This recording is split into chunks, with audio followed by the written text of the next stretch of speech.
You're listening to the Access Success Podcast, produced by Access U, a division of Access Advertising and Public Relations. Hey, let's do something big. I'm your host, Rachel Schneider. Welcome to the Access Success Podcast, where we highlight important topics focused on education in every form it takes. Now, as you know, in previous episodes, if you've tuned in before, we've discussed the new capabilities of artificial intelligence and the many ways it's entering the creative world. We've also seen how quick and efficient AI can be for things like copywriting, which begs the question, will it become part of our daily workflow? And how can we make sure that AI is being used ethically? Here today to share his perspective is a Roanoke advertising legend and co-founder of Access Advertising and Public Relations. He's a recipient of the American Advertising Federation's Silver Medal for lifetime contributions to the advertising industry and a member of the Marshall University School of Journalism and Mass Communications Hall of Fame. A writer and lover of the creative process and all forms of communication, please welcome Access President Emeritus and Senior Copywriter Todd Marcum. Great to have you today, Todd. It's wonderful to be here. Todd, we're so glad you got to come in. Let's just jump right in. When did you first start hearing about AI and what was your reaction? Well, AI has been a long time coming. There's been a dramatic change over the last couple of years, but when you started really getting an iPhone where you could ask Siri to do something, then AI was happening. It just took it a while. I always say, young people will never know what it's like to be really good and lost again. Like when we were young, we would be in Georgia and think we were in Kentucky. I mean, we would get that lost. But now it's just, hey Siri, can you fast food near me? Hey Siri, what are the directions to Louisville, Kentucky? And you're there. Absolutely. So a thing that was like artificial intelligence has been happening for a while.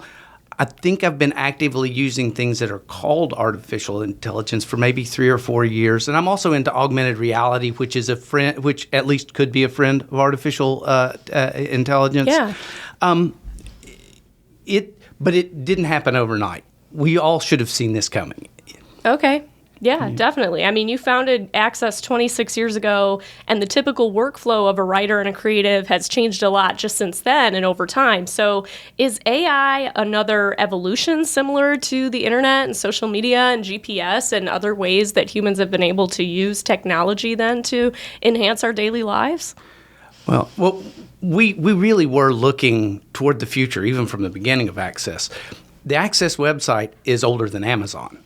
And wow. I wish we'd have done the Amazon thing instead of the advertising agency. But yeah, I mean, we were very, very early into that.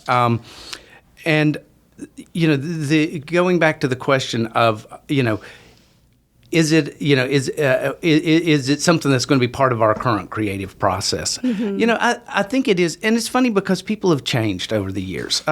Used to be, traditionally, we would have the brainstorming session where everybody would get in the room and we would draw things up and we would write things and we would sketch out designs and we would sketch out copy concepts. And that doesn't necessarily happen that way, at least in this agency, and I think in a lot of it. Part of it's that it's remote working. Yeah, you can jump on the phone and do a Zoom, but do you? Right. People have become very comfortable with being in their own little pod. I sort of thought music kind of signaled that because we went from having a boombox and loud stereos in our car where we were taking our music and broadcasting it to everyone and sharing it with everyone to where all of a sudden we had the iPod and our music was a very inside thing and it was just for us and it was personally curated. And I almost wonder if that didn't have something to do with the way that we work together. We still work rather effectively together. It's just different than it once was. I love that you brought that up. I was just thinking of that because when I go on trips to visit New York City, I'm a huge Broadway nut. So when I've gone there, I noticed the cultural shift almost immediately getting on the subway. Everybody has their AirPods or earpods in. They're totally plugged into what they're doing on their phone individually versus me now living in the South here in Roanoke. I don't know if everybody considers this the South, but I still do. Being here, if you can't walk down the street without somebody just giving you a nod or wave and say hello, people are so much more open, and I think that is a geographic difference too. But as a society, so much of our work and our daily lives has become more independent.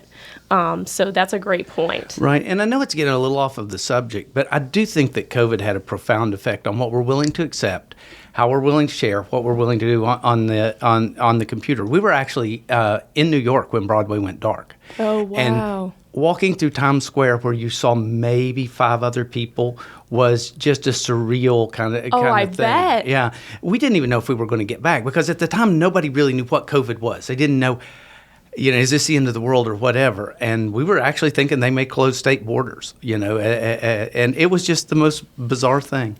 Just imagining walking through New York City, it must have felt like an apocalypse movie when you see no one out on Times Square. So, I mean, what are some benefits that you could then see from AI as an agency workflow and as a writer yourself? Because we've had other creatives and other writers here just thinking about AI. It's kind of divided between, hey, this could actually be really helpful. And then also, is this going to replace me? Is this going to take my job? AI, I hope as an industry, we have more wisdom in pursuing AI than we did in pursuing computers. Mm-hmm. When we embraced the computer rather quickly, but all we really accomplished was doing things faster. And when you do things faster, you don't necessarily do things better. It used to be 2 weeks from the time that we would send out an ad to get done, to get turned into a color proof, and to get back and whatnot. And everybody was so excited when the printing boxes came back from the printer to open up and see what the actual printed product was like. Yeah. When the computer came, it changed that. And now we do things very fast. You can really call in the morning and say, I want an ad done today. Sure. And that ad can be done not just today, but probably in that hour. But have you really given it the thought? My hope is that we will harness and use AI better to say, not how can we do this faster or can we do this cheaper, but how can we do this better and how can we do this to benefit our craft? Mm-hmm. Whether or not that happens, there's always a great temptation. There's always a race to the bottom. And there's always a great temptation to do that. I think as far as particularly the agency relevance goes, it's interesting. I'm kind of putzing around with a book on baseball cards at the edge of World War II. Oh, wow, and cool. I sent out, I was really not sure that I had the time to write it, and I sent out to a couple of writers and said, I'd like to have an article on chewing gum manufacturers in the 1930s. I got a bunch of responses from Upwork or whatever the platform was, but one sent back a completed article rather quickly. I could tell it was an AI-generated article, but it was quick.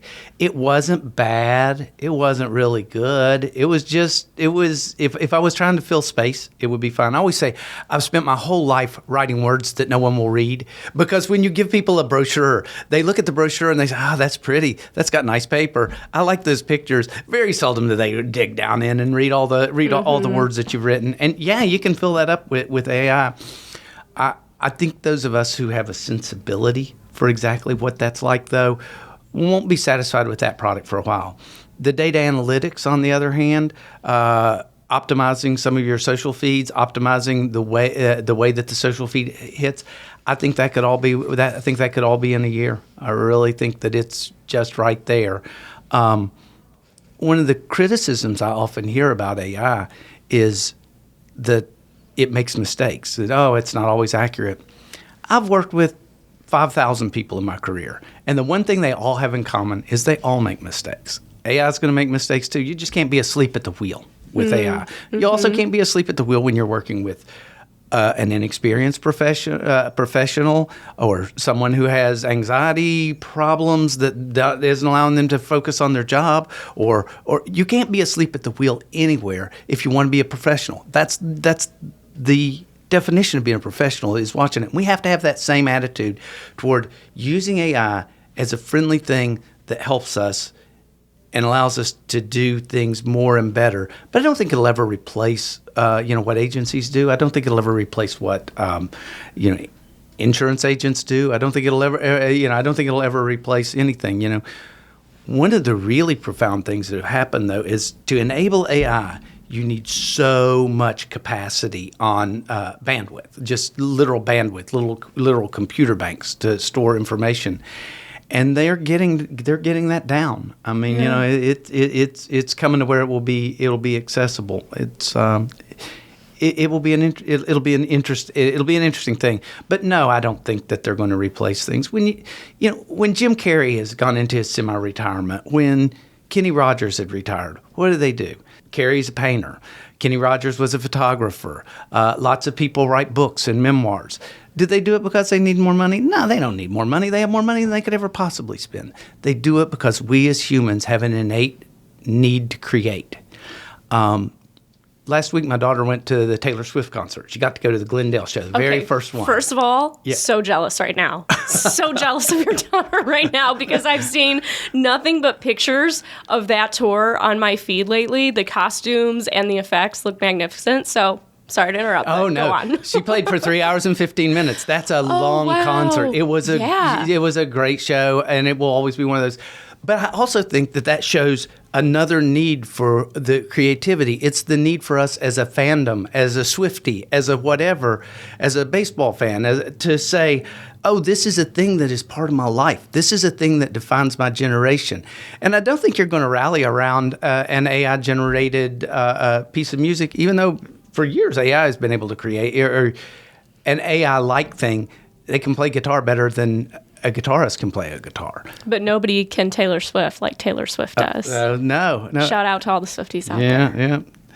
Yeah. No, that's a great point. Yeah, because you brought up, and I think you may have said this before in a prior email exchange of ours too, but you could argue that the world doesn't need any more books because we have like thousands and thousands of books and movies and everything for people to watch is at their fingertips these days on Netflix or on Amazon. But if there's always going to be that innate need for humans to create, then I think people, and when I say people, I'm also referring to myself, may be afraid of AI just because it seems like so many of those movies we grew up watching, like Terminator and I, Robot, where we see this artificial intelligence coming to life and we think, ooh, that is kind of scary, right? That something can take on a life of its own. But knowing how much content that we have to produce these days for businesses or for our personal life to keep up with our online presence, that's something our social media manager has brought up too when it comes to just copywriting social media posts and getting things done. You know, she can go back later after she submits something through AI and gets 30 posts, you know, if she wants to personalize them and clean them up a bit. But yeah, I mean, I can definitely see how it can speed up that process while still allowing for that creativity too. Oh, sure. You know, I one of the things that I've found, and it's what I'd call a shadow AI tool. It's not really quite true AI, but it's pretty close. I've used Otter AI for years. Okay. Otter AI transcribes things, and I do a lot of videos where I'll interview people. And their interviews may be an hour long, 15 minutes long, or whatever. I've spent so much of my life transcribing those interviews. I don't have to now. Right. I put my cell phone down, I play it on my computer, and it spits out a good transcription. That also allows me to watch and pay attention to say, oh, their inflection was nice there. Ooh, they picked their nose there. We're going to have to find something to cover. And I don't have to wait until I've gone back and recreated the script there. You know, it really does allow me to work a lot more efficiently in that way. That's a great point. And that makes me think of all of the ways that the journalism industry might start utilizing that, because with such an exodus of journalists nowadays leaving newspapers and leaving TV stations, that would usually take up the biggest bulk of my time in TV news, was transcribing interviews, or we would call it logging sound bites from our day. And we had to make slot within, 30 minutes, 10 minutes sometimes, and pull an interview bite together. So I could very much see how that could be helpful. And in a previous episode, we also talked about potential controversy surrounding AI on the PR side and things that can be created with it, like deepfake photographs or videos, and how that relates to news, because we've seen incidents where photographs have been deep faked, so it looks like someone is in that photograph doing something and it's actually not that person. So Lucas Weaver, who was on our PR team and is now our director of digital, had mentioned, what if somebody makes a deep fake of your client in a photograph and the public thinks it's real, or it gets reposted by news sites? It's like, how do you combat that? So I'm just curious, what do you see as your prediction of how do we distinguish what's real and what's fake, and how can we help that? Oh, I have no idea as far as that goes. The genie is a little bit out of the bottle It's good. I mean, you can usually find it if you take the time to actually analyze the photos, analyze the shadows, analyze all the things. Right. You can usually identify a deep fake. But we a long time ago, as a society, the journalists made the decision that they would rather be fast than right. Apologize later if you have to apologize, but I want to be the first on record. And I don't mean that as an indictment in the entire industry. Some of the people I admire most are good ethical journalists. But how do you justify if 9 out of 10 times it's right? How do you justify being a day behind your competition? How long can you stay in business that way? I think it's a really difficult thing to wrestle with. Absolutely. We have so many AI features just through Zoom. You're able to enable chat AI, and that takes our meeting notes for us for the bulk of our client meetings nowadays. Right, and the cost of entry is so much cheaper. When I started my career, to build a production studio that had the capacity that comes on an out-of-the-box Mac would probably been $500,000. And now you open your Mac and click a couple buttons and you can do the same thing. It's amazing. We also spoke with our creative team, Olivia McKinney, one of our graphic designers here, and she's spoken to us and got us caught up on the creative world and how there have been people entering art shows with AI created pieces of art too. And that brought in a lot of talks too about controversy in terms of copyright. And so when you guys have worked on different pieces of written work in the past, people have said that AI is able to take different images off the web to create artwork, and I guess they're able to create written pieces of work based on things that are already out there. Does that bring top to mind any copyright issues that might arise as AI becomes more prevalent? Of course it does.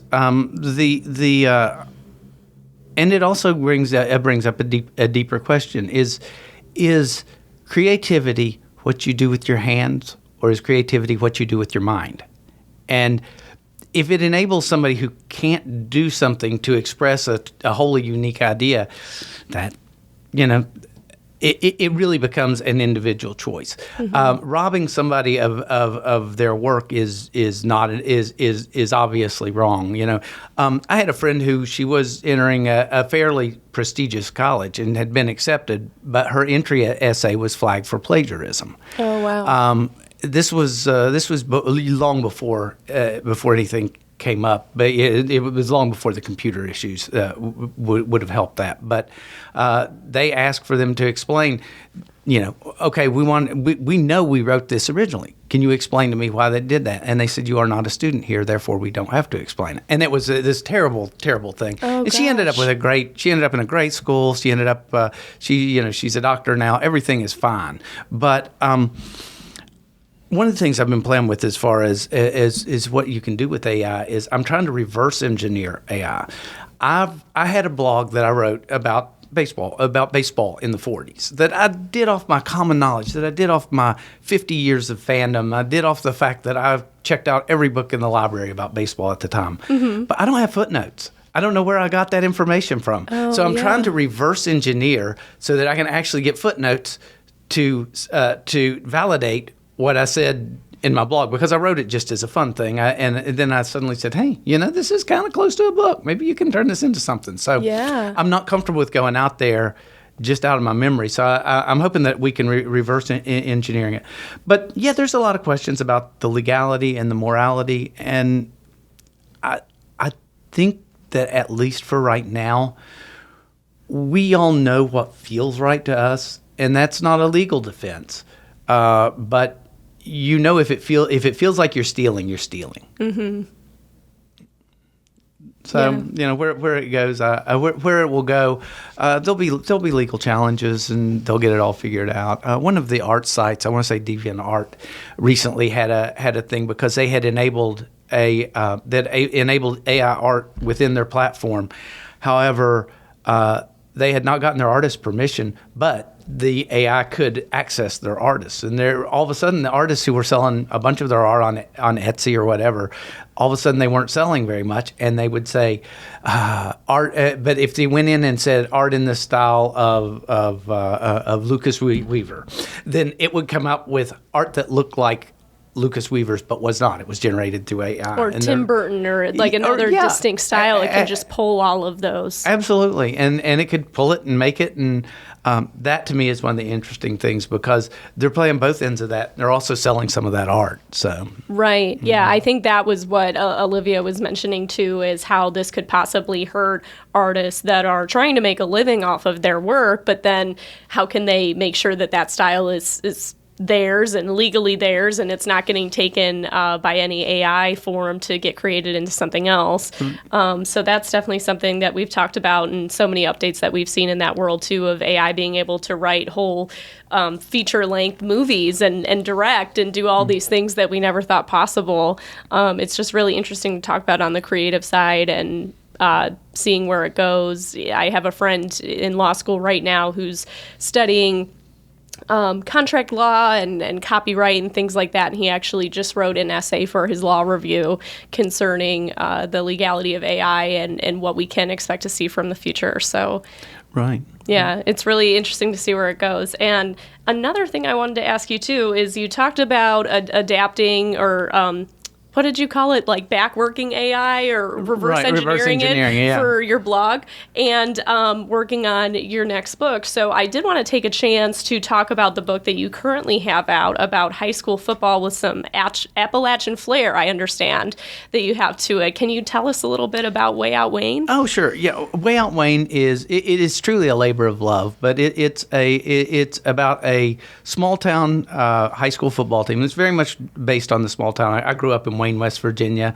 There are some differences just through my interpretation of it because I haven't lived there in 30 years. But it looks like they have a legitimate shot at a state championship, and then all of a sudden a bizarre on-field incident threatens to take out one of their star players and just throws that player's life into chaos. And there's a lot about media. There's a lot about morals. There's a lot of just fun in it, too. It's funny. And while I was very fortunate to have some very good editors to help me, it is the book I wanted to write. I don't know that it's great, but I know it's the book I wanted to write. And it's available on Amazon, and a couple of the major book retailers sell it online as well. But Amazon's the best way to get it. So that was going to be my next question, is where can people find it? So check out Way Out Wayne if you go on Amazon and anywhere else where books are sold where you can get it when you look it up. We're in a lot. We're in Book No Further. We're in a lot of the local bookstores as well. Wonderful. Yeah. So if you're local here, check out a local author who wrote a book by himself without AI. But I just love that that's interesting to say, is that you're going to use AI to reverse engineer and help with your next book, but you're still using that creative process, though, too, from just your base knowledge there. So that's already an example how it's evolving into our work. Yeah, I don't know if AI will ever be able to come up with completely original ideas. Now, there's a lot of ideas out there, and there's a lot of ideas that are on the web, and it can seem like it's original, but can it ever come out with something that's just not been done before? Right. And I sort of doubt it.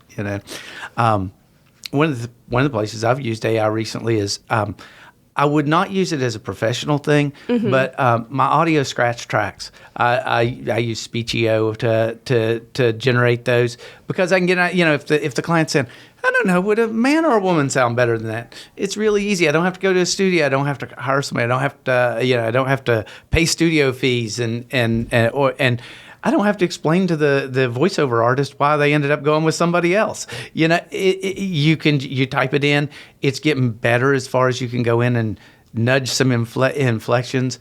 Trying to get the thing to say Buena Vista is one of the hardest things. Yeah. The really non-traditional pronunciations can throw up, but it's pretty cool that you just have, you're sitting there watching the America Says, and you can get that audio thing done instead of going to a studio or going through voices.com and weeding through the 50 responses you get. And like I said, it's not quite good enough to use as a finished product. Sure. But I have thought about it. And the reason I've thought about it is young people, especially if you're going after a young person, they spend a lot of time on TikTok. TikTok has that robotic voice. That's how it is. So maybe that would be something that would really draw a younger viewer, a younger engagement, is if it sounded more like the TikTok voice than it did a professional voiceover. I don't know. I'm going to play with that one of these days. That's a good point, because they may hear that robotic sounding voice that you hear on TikTok when you open up a video. So it might be very attention grabbing, actually, if they saw that or heard that in a commercial, and the different ways that can be incorporated. So, yeah, well, we look forward to seeing where that goes, and really interesting to hear all of the ways that you've already incorporated that into your own work, whether personal or professional, and just ways that we can use AI to help rather than hinder our work in the creative sphere and in the professional sphere. So, Todd, thank you again so much for coming on. Oh, thank you. This has been so much fun. I love thinking about things, and I'm at a point in my career where the repercussions are minimal, so I can think about them with joy and optimism. And it really is a thing that if we use it right, it can be so good for all of us. Great. Well, before you go, since this is the Access Success Podcast, could you please share a recent success story, either personally or professionally? A very recent success story. Professionally, there's always things. I have some wonderful clients that I work with. I have some wonderful groups that I volunteer for. But a personal success that I really enjoyed was I got bumped on the plane to first class coming back from Arizona. So I'm thinking, hot dog, it's an early flight, but I'm here in first class, and it's great. Nice. And I hear a baby screaming coming in the door, and the lady plops down beside me. And my personal success was, it was my nature to think, well, woe is me. How do I get stuck in a 4-hour flight with a screaming baby? But the baby was fine. It was just hungry. So I actually got to hold and play with the baby across country. The mom got a nap, and that was just the best thing. I had a point where it could have been a really bad experience, that I got the blessing for it to be a really good experience. So we're going to go out and go to the restaurant when we get back to Phoenix. So we're looking forward to it. But yeah, life is wonderful. Yeah. And it also, I can't help but relate it back to our episode today, because that's an example of human connection. That will AI ever be able to notice those things and do those things for us? I don't think so. I think humans will always be there for each other to connect and help each other out. So that's just me. That's just me being on the side of, I guess, the anxious side of seeing what AI can do. But I love hearing stories like that. You're a little young to have seen this, but have you ever seen Idiocracy? No, I don't think so. It's a Luke Wilson vehicle where he goes to sleep, and I think it's in 2005, so it's that dated. Okay. And he wakes up centuries later, and everybody is stupid. The people who are just barely competent to put together full sentences, they make administrators and doctors because they're the smartest among the people that's left. I don't think we're doomed to that. I mean, young people are a lot smarter than I am. They're a lot more fluid. They're a lot more capable of making changes. I don't think that AI is a sentence for our society. I think I'm really optimistic about what can happen. Well, I love hearing this from you, especially with your experience in the industry. It kind of calms me down a little bit, lets me know that this is potentially and most likely just another evolution of how our work is going to be able to just evolve and change into things that can help us instead of hinder us, and make our work faster and a little bit more productive even in a lot of moments. So thank you for your perspective again. Oh, thanks for having me. I really enjoyed it. Yeah, and thank you for listening, everyone who's watching or listening to the episode today. Hope you enjoyed our conversation. And if you did, let us know by following our show on Spotify and on social media. We'll see you next time. Thanks for listening to the Access Success Podcast, produced by Access U, a division of Access Advertising and Public Relations. Find us on LinkedIn, Facebook, and Instagram to keep up with what the world of education needs to hear, at Access U Agency, and connect with us at accessu.com. Let's do something big.